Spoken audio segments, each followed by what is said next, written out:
Coming up on Torrance Today, a two-day celebration marks the grand opening of the Mary Kay Giordano Regional Transit Center.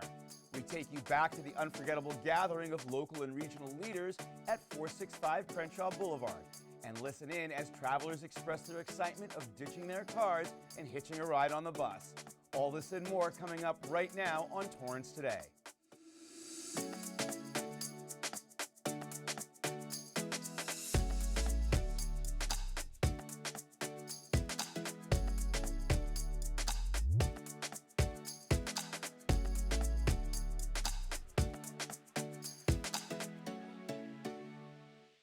Welcome to Torrance Today. I'm Kirk Lines. It's 4 p.m. on Tuesday, June 20th. I hope you're having a great day. Thank you so much for joining us. Here's our first story. Commuters in Torrance can now enjoy smoother travels thanks to the new Mary Kay Giordano Regional Transit Center. The city reached a major milestone when it officially opened to the public a couple of weekends ago, and City Cable was there to capture the priceless moments.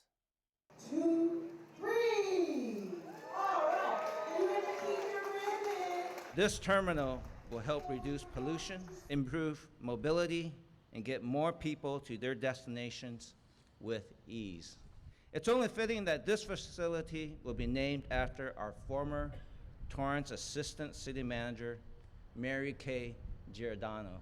She served the city from 1995 until 2018. She left an incredible imprint on this community and on many staff members who are still here today. She gave 30 years of her life to the City of Torrance. Without her, it really could not have happened. She had a vision, she had a commitment, and she made it happen.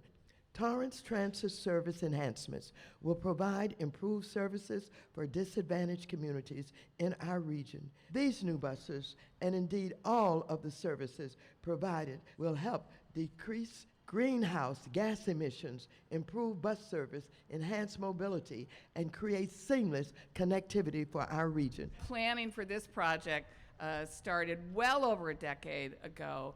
LA County has a reputation for us being addicted to our cars, but there is an appetite for public transit. Only if we make it accessible, convenient, and safe, where people can park their cars so they can hop on a bus to get to work, to LAX, to SoFi Stadium. And it's going to be safe because the City of Torrance has insisted on 24/7 security. A total of 10 dignitaries spoke at the event, ranging from an architect to a neighboring mayor to other key leaders who played important roles in bringing this facility to fruition. Torrance Transit Director Kim Turner spearheaded this multi-year effort from the beginning, saying it's been a labor of love that honors her friend and former colleague.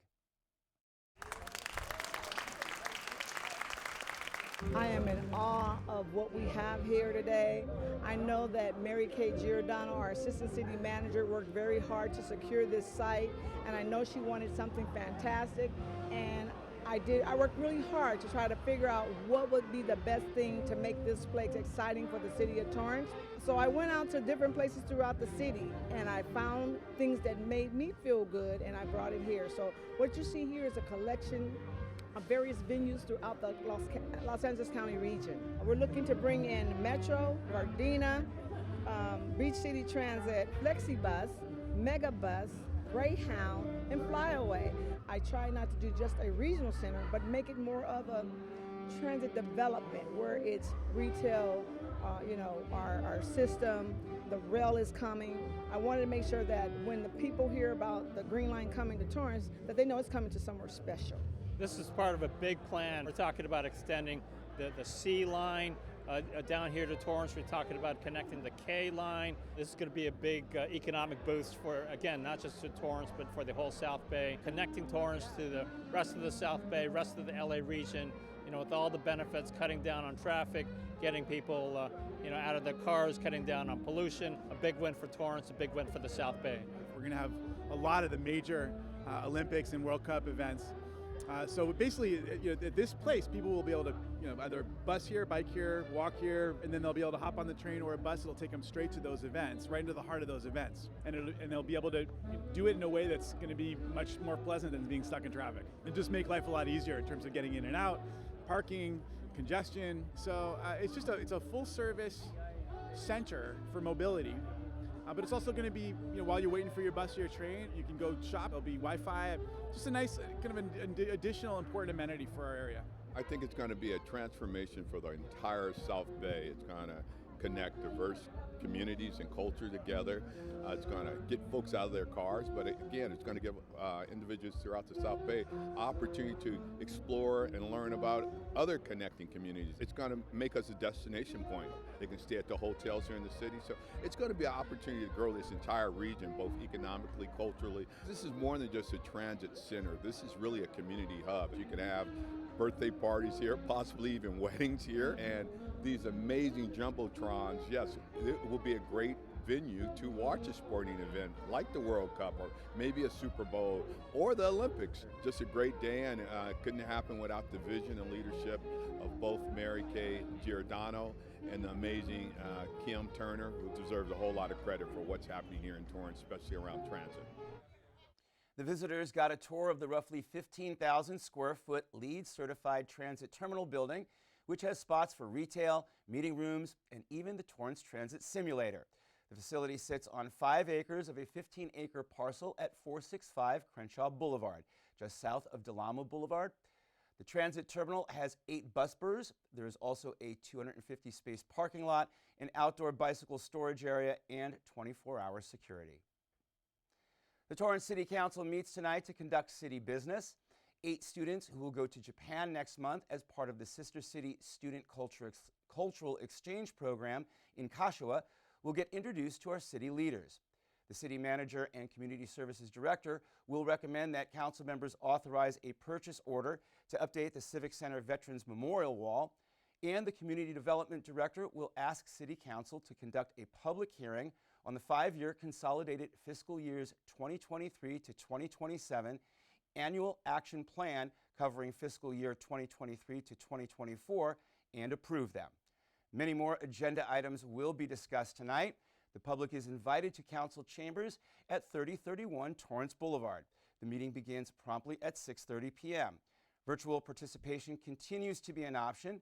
You can send an email before the meeting to councilmeetingpubliccomment@torranceca.gov. And as always, you can watch the meeting live on our website, YouTube, and of course, right here on Torrance City Cable. The city will hold another workshop tomorrow regarding the proposed ordinance to prohibit smoking in and around multi-unit residences. The meeting takes place on Wednesday, June 21st at 2 p.m. The ordinance, if passed, would prohibit smoking in any outdoor and common areas, as well as individual units, including balconies, porches, and patios.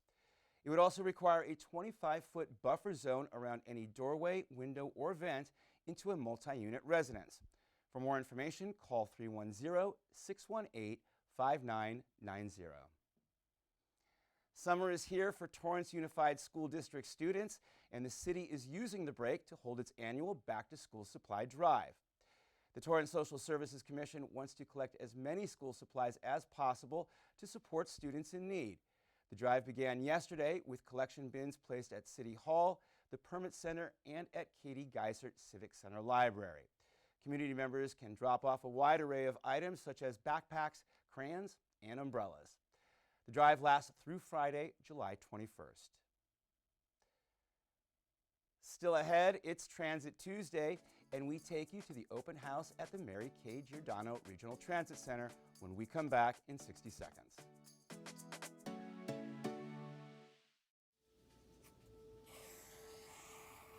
Dad? Just 1 minute, okay? Hey, Bobo, do trees tell each other stories? I'm sorry. I'm afraid I don't know that. Hey, why don't we go find out?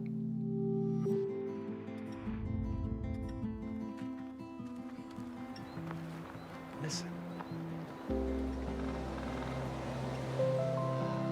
Do clouds take naps? I couldn't tell you.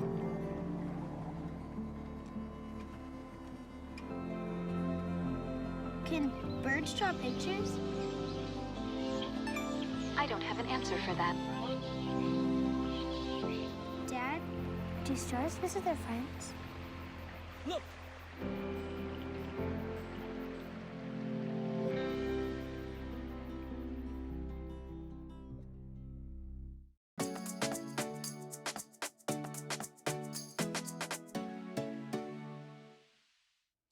At the end of every episode of Torrance Today, we want to share a positive story that fits the theme for the day. On this Transit Tuesday, we take you back a couple of weekends to when our community members got to check out the new Mary Kay Giordano Regional Transit Center for the first time. It's really impressive. I know they've been working on it for a long time, and it looks great. It's very state-of-the-art. They have lots of room, lots of parking. One thing that we're looking forward to is using it for easy access up to SoFi Stadium. Driving up there is pretty hard. Parking's difficult. Being able to go from Torrance up there is going to save a lot of time and alleviate a lot of headaches. Something like this I think is really going to help the city, people to visit, making it more accessible and friendly for commuters. Torrance is a great big city, and to have a thriving transit system is really important. And I think this is going to go a long way to help that. It's absolutely beautiful. Yeah, I'm really excited to use it. Just walking up across the street, it just dawned on me that we have access to the state-of-the-art facility for riding the bus and eventually the light rail. I feel like that we're so lucky to have access to great public transit in the city. And the access for people to get to and from places without needing to use their cars. One of the current downsides to public transit in Southern California is that it does take a little bit longer. So when you have a transit center like this, it makes it easier to get to and from places without needing to trek to different bus routes. About 4 million people rely on Torrance Transit every year, including those with disabilities. These individuals from an advocacy group called People First presented Torrance Transit with a plaque thanking the city for thinking of them too. We handle budget, grant reporting, federal, state reporting, and then we oversee our Torrance Community Transit Program, which is our dial ride and senior ride service for Torrance residents. We understand that there's people that do depend on transit, and we want to service those people. Every Torrance Transit bus has a wheelchair ramp to accommodate riders with disabilities. Since 1940, the Torrance Transit system has grown to a fleet of 63 alternative-fueled buses, providing affordable rides with courteous operators. And just a reminder that many of its bus routes recently changed to stop at the new Regional Transit Center. To learn more, go to transit.torranceca.gov. Well, that's our show for today. Let us know if you have a positive story to tell by emailing us at torrancetoday@torranceca.gov. Thank you for joining us. We'll see you back here tomorrow with more news from and for our Torrance community. Have a good day.